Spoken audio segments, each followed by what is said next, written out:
আমাকে ডেকেছেন?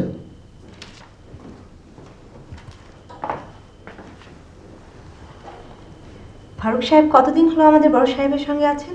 খুবই অল্প সময়, 6 মাসও হয় নাই। একটা লোক 6 মাসে বড় সাহেবকে গিলে ফেলেছে, আপনারা করেন কি? কথাটা ঠিকই বলেছেন। শুধু কথা ঠিক বললে তো হবে না, কাজও ঠিক করতে হবে। কি করা যায় বলেন তো? অনেক কিছুই করা যায়, সব আমি বলবো কেন? হেড অফিসের ক্যাশিয়ার সাহেবকে খবর দিয়ে আনাবো, তার মাথা পরিষ্কার। কঠিন কোনো ব্যবস্থা নিতে হবে, পুতু পুতু ব্যবস্থা না।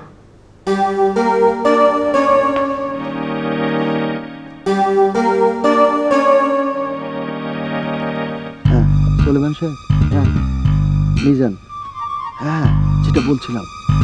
ম্যানেজার সাহেব না?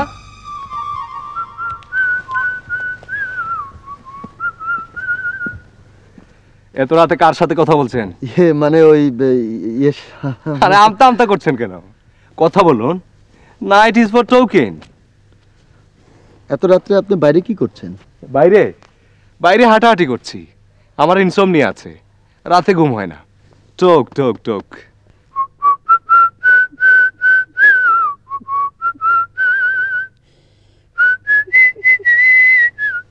ইনসোমনিয়া? হারাও, তোমার ইনসোমনি আমি বাইর করতেছি, শীষ বন্ধ হয়ে যাবো গা, বেটা বদমাইশ। হ্যালো, হ্যাঁ সুলেমান, হ্যাঁ সুলেমান সাহেব, মিজান মিজান, হ্যাঁ ইমার্জেন্সি, না না দেরি করে যাবে না, কুইক। হ্যাঁ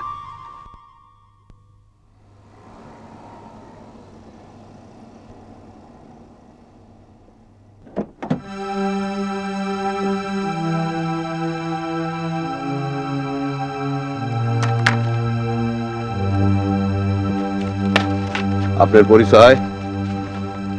সুলাইমান। আপনার পরিচয়টা কি? এত গলা উঁচা করে কথা বলতেছেন কেন? সময় হলে সবই জানতে পারবেন। বৃক্ষরে জিজ্ঞাসা করলাম, বৃক্ষ তোমার পরিচয়? বৃক্ষ বলল, ফলেন পরিচয়তে, অর্থাৎ ফলে পরিচয়। এখানে কোত্থেকে আসছেন? গলা নামায়া কথা বলেন, ধীরে ধীরে সবই জানতে পারবেন। এখানে আপনার কাজটা কি? আমি হেড অফিসে আছি, ক্যাশ সেকশনে। ক্যাশ সেকশনে? সমানে চুরি করতেছেন? তার মানে? আবার উঁচা গলা।